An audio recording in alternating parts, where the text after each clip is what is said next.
Welcome to another episode of the Reinsurance Podcast. I am your co-host, Jared Lee. And I'm Ben Rose, and today we have a special guest with us, Harold Buchanan, Head of Corporate Strategy at RenRe. Welcome, Harold. Yeah, thank you for having me, folks. It's a pleasure. A longtime friend of the show, friend from ages ago, so first-time podcast attendee. First-time podcast attendee, and as you say, we go way back, right? We do. It's good to see you both. Yeah, and you, sir. And likewise, it's very tempting to go off on one of our usual tangents and just catch up on life. But we do have an important topic today, which is, and again, we'll get to the subtle distinction, but whereas Jared and I consider ourselves to have done a lot of strategy, it would be more ambitious for us to say that we were kings of corporate strategy. So find out on this show what the difference is. But I mean, do you want to take a crack at a high-level explanation before we get high-level explanation of corporate strategy? Okay. Yeah, no, I mean, I thought that might be the first question, so I had a little think on the way over. Corporate strategy is, in essence, the setting of a purpose for an organization, establishing why, in essence, it firstly exists, and then thinking about aims and objectives that you want to achieve in order to fulfill that purpose, and ultimately how you'll deploy sets of resources, probably best defined across human capital and financial capital. How you're going to deploy those resources to best effect to achieve the purpose or the ultimate objective or mission, vision, purpose that you've set as an organization. And in its simplest form, that is it, right? I think people exoticize the idea of corporate strategy, but at its heart, it's a fairly mundane process of establishing a goal and deciding how you'll achieve it. Yeah, I think it gets vastly more complex the larger the firm is. Like a firm like yours, Ren, is huge now, and because of a number of different product lines and classes and revenue streams and all manners of things, which makes it far more complex to sit there and sort of filter through and sift through what matters. What do you want to focus on? What do you do next? Those types of questions. I think that's right. But equally, you could make the argument that RenRe is really quite a focused organization with a clearly defined customer set and a target single market, right? It's not a portfolio company. It's really quite focused. And yet we would also think we have scale and diversification within the areas that we've chosen, right? It's, to your point, how many angels fit on the head of a pin? It's an esoteric question as to focus versus diversification, right? Yeah. I was thinking about this actually on the way over. One of the sort of key fundamental things you can do to have corporate strategy, or at least to feel like you have corporate strategy, is in that word diversification. And if we're in the reinsurance space, people use diversification not as a corporate strategy tool, but also as a portfolio management tool, really, in terms of their competitive strategy to have better results than everybody else. They diversify their portfolio. So do you need double diversification, I guess, to achieve a reinsurance corporate there are many firms that do just that, right? So we, on the Reinsurance podcast, would be familiar with, product diversification. The idea that if I sell a unit of my capital to cover exposure to a Floridian hurricane, I can use that same dollar of capital to sell another product, long-term liability, for example, like directors and officers liability policy. A few of the actuaries in the firm would disagree with me that there's zero correlation between those two things, but let's just say that there is zero correlation between the behavior of a director of a firm and the likelihood of the wind smashing into Miami. So you get to sell that twice. That's fundamental. To your point though, Ben, portfolio diversification as part of corporate strategy is kind of an inherent thing that you can undertake, in that if one business is performing poorly, hopefully it can be propped up by the better performing business. But secondly, your listeners may be familiar with the idea of insurance float. I don't know if that's a concept that people are familiar with, but I don't think we've introduced it as such. So if you want to give us... So insurance float is, in essence, policyholders' money that insurance companies are holding on their behalf to cover future obligations, right? So, claims, particularly in long-tail lines of business, so casualty, that are based around potential future outcomes, you have to hold money aside to protect, to be able to pay the claims that you may incur in the future. But that's great, right? Because you get to invest that money in the meantime. That's called float, right? And so long as your combined ratio, right, so the difference between the claims you pay or expect to pay and the premium you bring in is lower than 100, let's say it's 98, in essence, the cost of that investment float that you get to invest for the benefit of your shareholders is actually negative 2% in that scenario. So you're getting paid to invest someone else's money and you get both of the components. So then back to the point about diversification and policies, you can then invest that in other businesses that you view as attractive and actively manage them and also accrue the benefits there. So the entire premise behind Berkshire Hathaway, Warren Buffett's strategy over a 30, 40-year period is to leverage the economic power of policyholders' money, or float, as it's called in the industry, to actively invest in other entities and to diversify into a large, one of the largest conglomerates in the world, right? So yes. I did wonder how long we'd get through the episode without mentioning Berkshire, because they are sort of the leading, I guess, doubly diversified. That's not really a true They have term, a completely unique yeah. strategy, right? Yeah. And a compelling one at that. So. Yeah. But there's inherent risk involved with that, in the sense that if the investment portfolio has to be relatively stable, because you obviously couldn't go to, if Berkshire put it all into crypto, for example, it becomes very dangerous that now this money that was sitting there to pay these pending claims, incurred but maybe not reported yet claims or similar. Right, but this gets us back to diversification again, right? Yeah. In the investment or the asset portfolio, regulators, rating agencies, customers, shareholders would all expect that you have enough liquidity and security in your investment portfolio to meet those future claims, to get a high enough rating to be a compelling product to your customer. I mean, in our industry, we sell a promise on a potentially occurring event in the future. That's all we do. We sell a promise. And you better put some savings aside to fulfill that when the time comes. And you better be able to do that quickly and liquidly, right? The great example of the San Francisco earthquake in Lloyd's, they prepaid claims.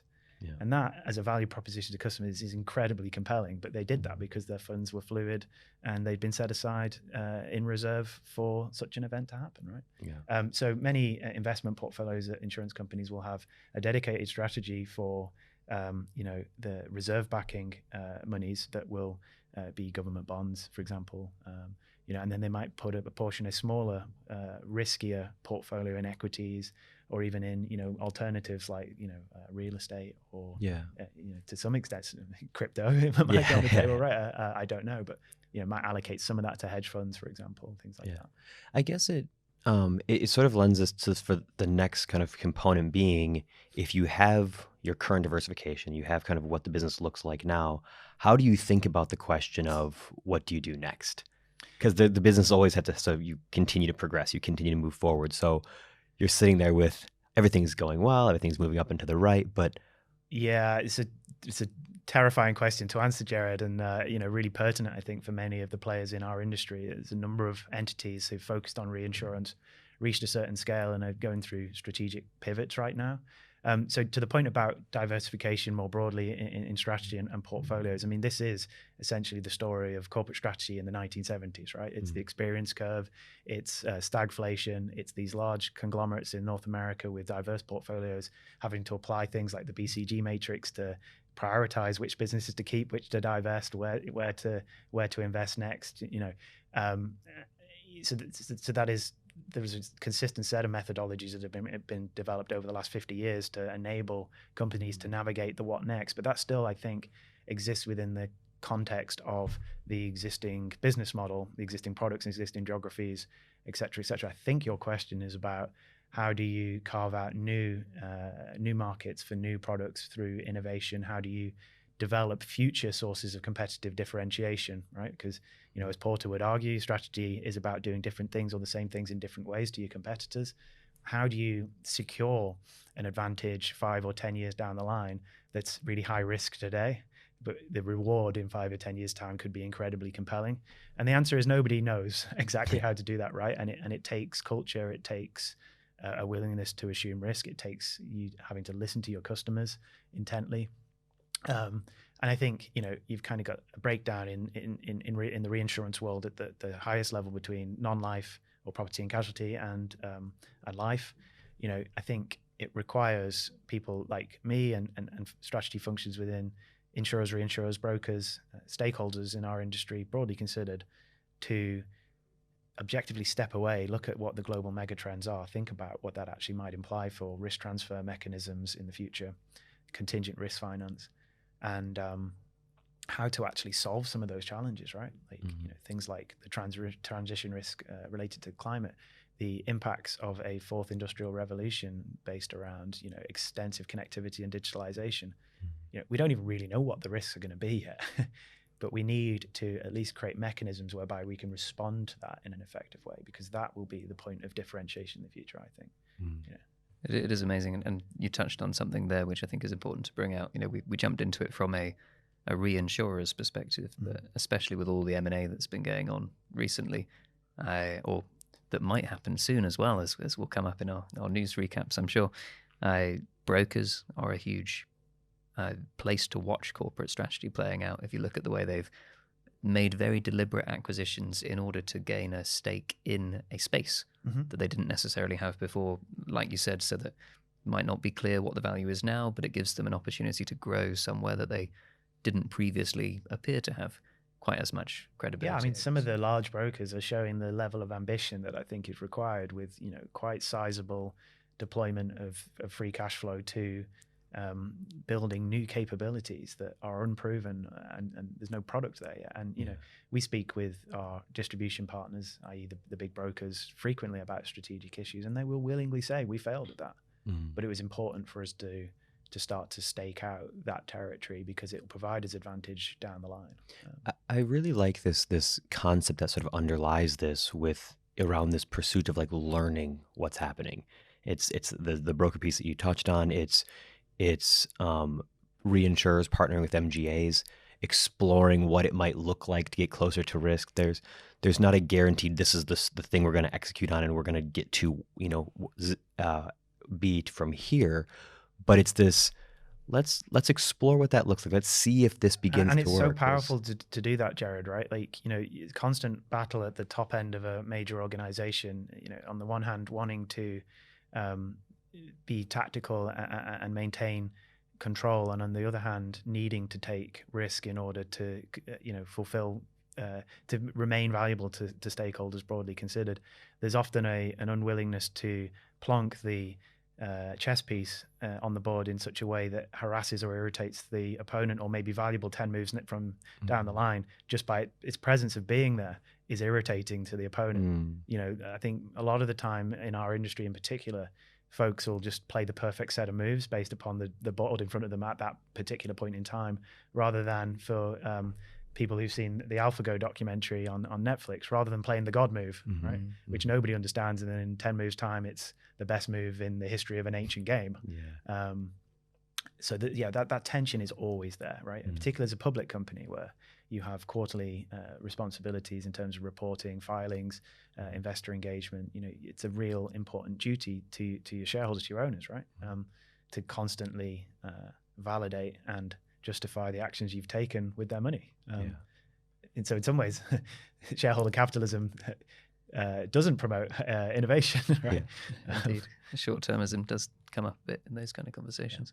But it's interesting, isn't it, when you look at all these different levels here, because a lot of our listeners will be sat, thinking, hang on, I thought our strategy was to be the foremost broker, reinsurer, insurer in this segment or similar. And our tactics are about how we win each deal within that segment. But we're taking a step back and saying, okay, do we even want to be in that segment? And then actually that's still not quite corporate strategy. It's like even further than that, do we want to still be insurers potentially, or do we still want to take risk? Do we want to price risk for somebody else? What is our role in what we see nowadays as an ever more shifting value chain? Yeah, and so that would actually quite neatly take us onto the strands of thought in corporate strategy from the 80s through 90s, identification of a unique competitive advantage. Okay, so actually really critically examining what it is you are good at as a firm and how that aligns with the marketplace that's in front of you.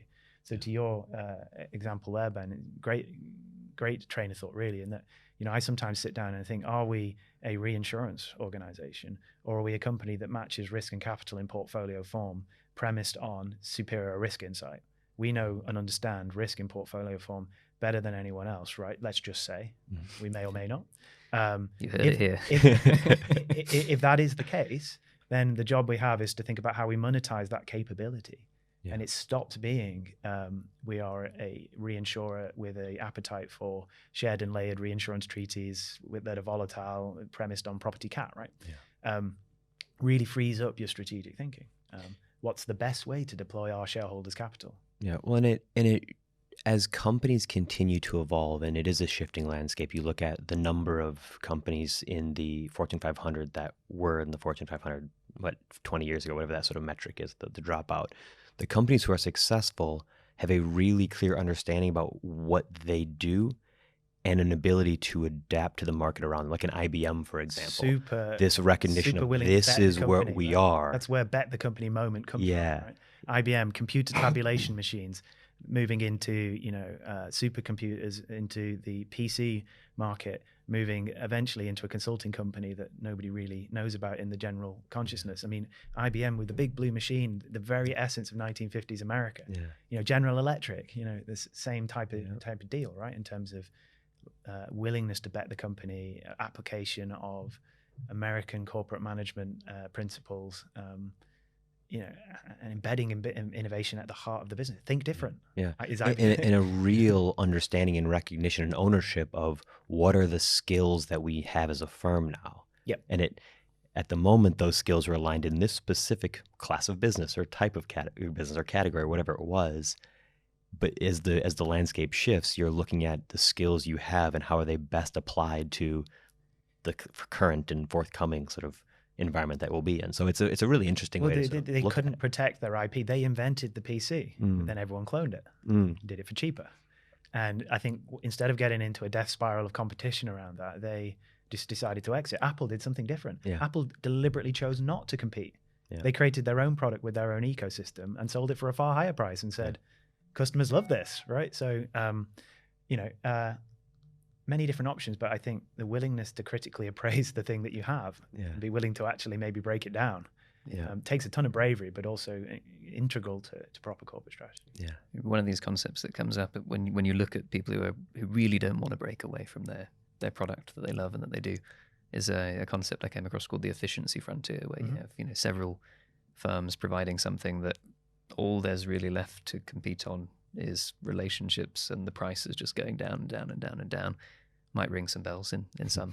Well, in an environment of perfect academic competition or an economist's perfect competition, profit should go to zero or people should exit, right? Exactly. The one of the other areas I wanted to touch on as well, which I think is quite close to the reinsurance world, is not just what drives their corporate strategy in the thick of it, in hard markets, in soft markets, but actually also before they even come into existence, because a lot of reinsurers have been born arguably because of corporate strategy. I don't know if you have any reflections on class of 92 or class of that sort of thing. Yeah, so I think that often in our industry, kind of classical models around corporate strategy are really oriented around products that consumers consume, and many approaches to the reinsurance are actually more, financial trading, right? Opportunistic, very opportunistic. Ben, you've referenced the class of 92 or 93 there in Bermuda, which was a very opportunistic entrance of capital against an opportunity that existed post the 1992 hurricane. Andrew. So on the one hand, you could say that's strategic, and the other you could say it's absolutely tactical. The way you make it strategic is if you, I think, again, many of the Bermudian companies of that time, including my employer, they staked out what at the time was a relatively unique competitive position. Okay, they said we are going to leverage the nascent technology of dynamic financial analysis and catastrophe modeling in a holistic way, run everything that we do in terms of risk through this risk and capital model powered by this new emergent science of catastrophe modeling in order to judge our view of risk, right? So that, I think, was why it was compelling and why it was strategic, as opposed to the opportunistic leaning into a marketplace that was starved of capacity after a fairly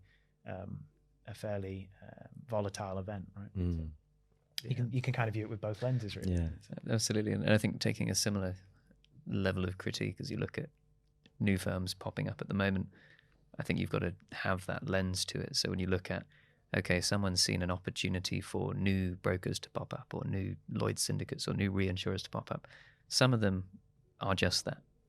One might argue, they are just another Lloyd's syndicate or just another broker. Others have come out with, yes, there's an opportunity, but there's also an opportunity to do something different that will give us lasting differentiation when these conditions. Yeah, I mean, every street corner needs a corner shop, right? So there's always room for more entrants to a market, but what they're doing isn't necessarily inherently strategic at all. Yeah. And it doesn't necessarily need to be. It's kind of like Mintzberg's 5 Ps. I don't know if you're familiar with that as a framework. You can think about strategy in many different ways. The strategy as plan, right? The strategy as pattern, which is a repeated set of actions over time that with cultural elements embedded in their talent. One of them is ploy. I think what we see in the Lloyd's market in particular, or the emergence of a particular MGA that lasts for 5 years, really that strategy is ploy. They've seen a distinctive opportunity, that they've got a distinctive set of skills and a distinctive approach that's going to be able to exploit only for a short period of time. But that once the opportunity in the marketplace is gone, and it will, there's no endurance to the firm. But often there was never any intent for there to be. We are the last publicly traded member of the class of 93. I don't know if that was the original intent, candidly. There's a graphic that from about 10 years ago in our strategy department where there's kind of 2 pathways available to Bermudians at that point in time, and it was exit or diversify and scale. And I think many entities have picked one way, many have picked the other. So. Well, it's interesting too, because you have it where sometimes you can be the victim of your own success. If your plan was to deploy tactically and then get out in 5 years, you're like, oh, but now we're super successful, so we have to stay around because it's growing so big. Right. So this is the CEO's agenda at a major reinsurance company. It's like, do we deliberately get big enough so that we can't fail? Yeah. Do we get big enough that we can't be taken out by somebody else? And on the one hand, a cynic might apply self-centered motivations behind that, right? But the reality is these people really care about these businesses. There's such long tenure of talent and people, and it's such a close-knit network within our industry that companies become embedded in these people's psyches, and they want them to succeed. They don't want to fail. And part of the way of achieving that is becoming too big to absorb. Well, I think that longevity piece is super important, especially in our industry. I think if there was turnover of insurers or reinsurers every sort of 5 years, it would send a very bad sort of signaling to the stability of the industry. So part of it's like a necessity to some degree. As I said at the start, right, we sell a promise and that's it. So I tend to only believe promises from good friends. That's kind of the way our industry needs to operate. Do you think, I guess, from your broader perspective than most of us looking at the industry, we're hoping you're going to say yes because it's the reinsurance podcast, but is the outlook for reinsurance as an industry good at the moment? Yeah, it's a great question, Ben, and really salient. I think the industry is under a little bit of pressure right now due to the returns that it's able to generate. We've had a fairly unprecedented period of catastrophic volatility from principally from windstorms. And I think investors are reducing in their appetite for it as a sector, right? But I have a much more positive and optimistic vision for what we do. We need to exist. People need to be able to offset their risks. We need to be able to protect communities during times of unprecedented volatility in the world. We need to address challenges like climate change. We need to take the risk out of innovation in relation to new technologies. Otherwise, we can't progress as people, right? So, our industry fulfills this incredibly positive, affirmative act, and we need to talk about it in that way. We can do so much good as insurers and reinsurers, and that's the sell to new talent, right? It isn't, come and work in the city and deal with a load of culture and HR problems, right? We're genuinely doing some good things. We should have brought him into the Why is the Reinsurance Good podcast from 2-3 episodes ago. That was very good. Yeah. But you completely agree with you when we had a whole chunk of an episode about that specific topic, because you're exactly right. The amount of good that this industry can do is profound if we give it the sort of ability to deliver. At the end of the day, it's the spirit of being of mutuality. It's the spirit of consolidating together. I mean, reinsurance emerged out of German cities saying, "Hey, if you burn down the other 20 cities, 19 will pay for your town hall to be built again." And it's that we should cling on to that as a viewpoint, I think. Absolutely. I wanted to touch on some things for our listeners to take away from today's session. So we spent various past projects and things working together and all sorts of fun things. Yeah, I think many grey hairs in our days, or lost in that time. Yeah. I couldn't possibly comment, Jared. But one of the things I think that we came across regularly were metrics and even classes or types of metrics that we hadn't really been using or thinking about enough or aware of.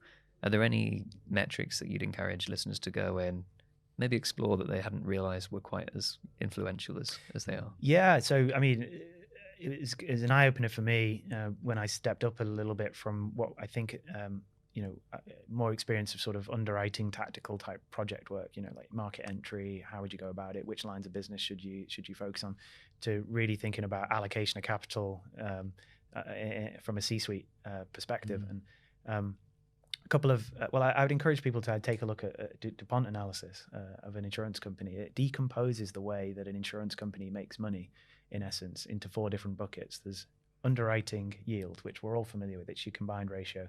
It's underwriting profit.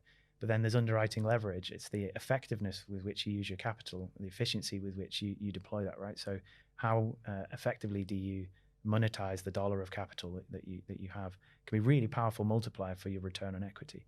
The other side, though, is the asset side of the balance sheet, right? So you've got your investment yield. Again, people will be familiar with that, right? That's the 1.5% return you might get on your ISA with a headwind, right? Or with a tailwind, rather. But also there's asset leverage, which is, in essence, the ratio between the savings account that you've got and your capital base. And again, it acts as a multiplier for your ROE. Really powerful way to think about how an individual company is making money. Because Ben, Jared, I don't know about you, I would have made the mistake at times of looking at a company and saying their combined ratio is over 100. What are they doing? But they might still be making money in quite a meaningful and really stable way from their investments portfolio. Yeah. And then the final thing would be unrealized gains. If you're the likes of Markel or of W.R. Berkley or of Fairfax, you are probably actively investing in companies that you may actually also be managing, and you're able to report an increase in the value of those companies as income on your income statement. Again, these are really powerful levers that if you just look at the individual syndicate in absence or in isolation, you'd go, what on earth are they doing? Yeah. But they're playing a different game. Yeah. So yeah, I'd encourage people to really look closely at how people are actually making their money, and then think about how they're strategically using their business units in order to do that. Because it isn't always make as much money as you can through underwriting activities. Yeah. And do you think it is generally? I mean, you set out 4 sort of components of the DuPont matrix there, but would you say that the reinsurers or people in any space are sort of free to pick any one of those and focus on it, or do you need to keep an eye on all 4 at once? I think you should probably focus to an extent, right? Yeah. So our vision statement as an organization is to be the best underwriter. Really centers our activities on generating profit and returns through accurately pricing a risk and well, not accurate. Accurate's not quite the right word, but generating our returns by having a sub 100 combined ratio. But if you're offering a wide range of commercial casualty products, by definition, or if you're a motor insurer, absolutely by definition, you are intending deliberately, you have chosen to generate your money through your investment activities. And as a result, you would deploy more resources to your investment team than you would to your underwriting team, which you could, in many cases, do algorithmically. And you'd deploy more money to your marketing team so that you can get as much market share as possible, which gives you as much money to invest as possible. Yeah. So, once you become a Munich Re, a Swiss Re, you're doing all 4 buckets through scale and diversification. Yeah. In fact, Munich Re would make the majority of their returns through asset leverage, as opposed to yield or underwriting. Yeah. Fascinating. I think that might bring us on to the fun part of the episode. Indeed. Do you want to introduce this? Well, so this is our favorite game on the Reinsurance podcast, which is the analogy battle. Okay. So we all set out, try to describe in quite a different context, an analogy. This topic being, what is corporate strategy? So an analogy for that.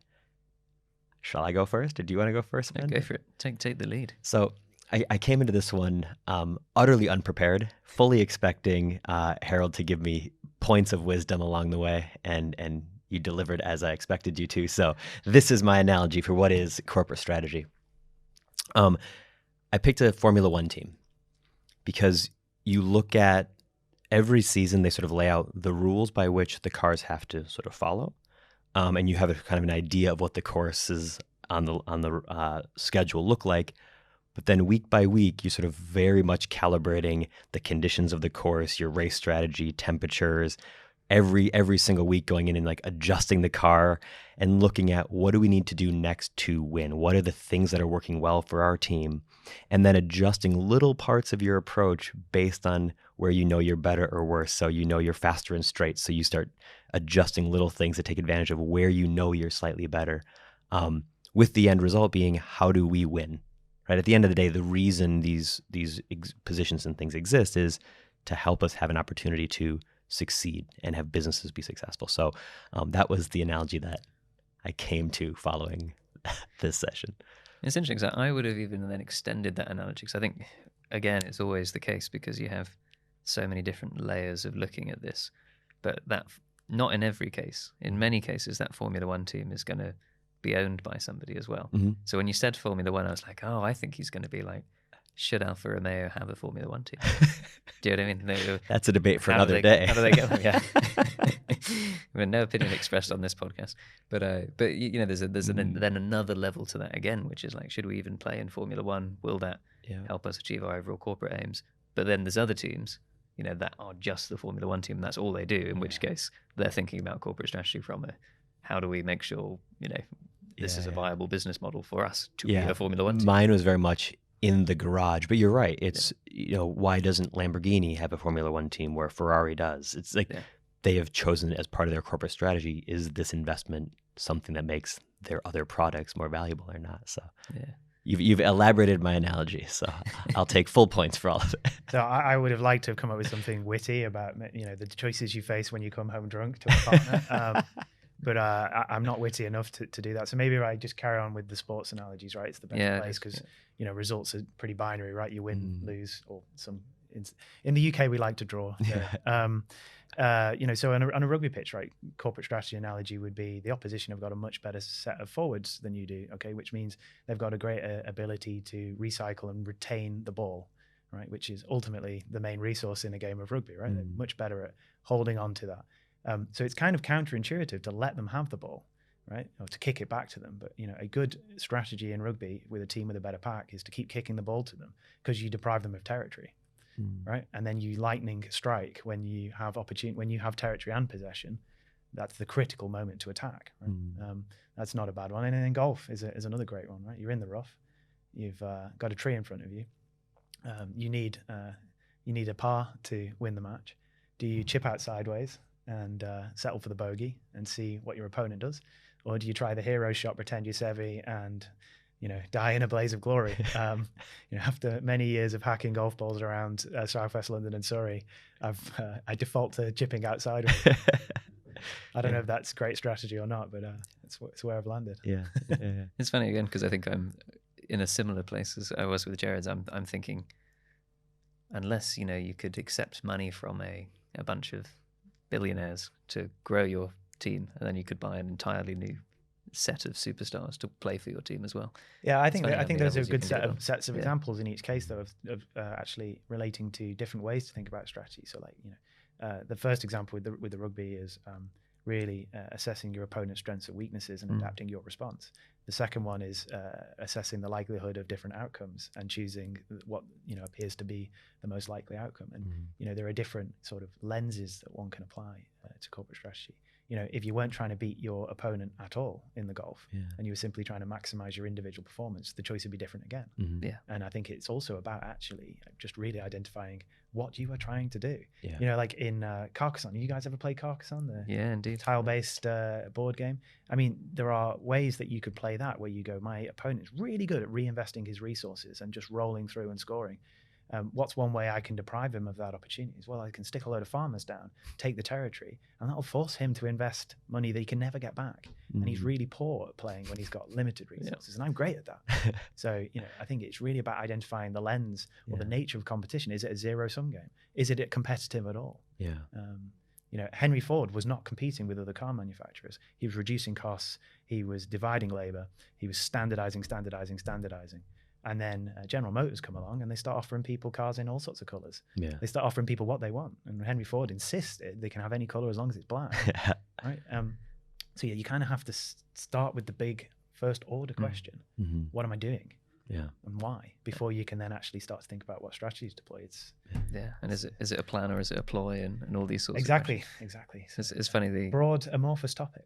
I was going to add to the sports analogies initially, but actually you made me think of The Producers. Have you ever seen that musical film? Spring. Yeah, probably shouldn't go exactly there. That one. Yeah.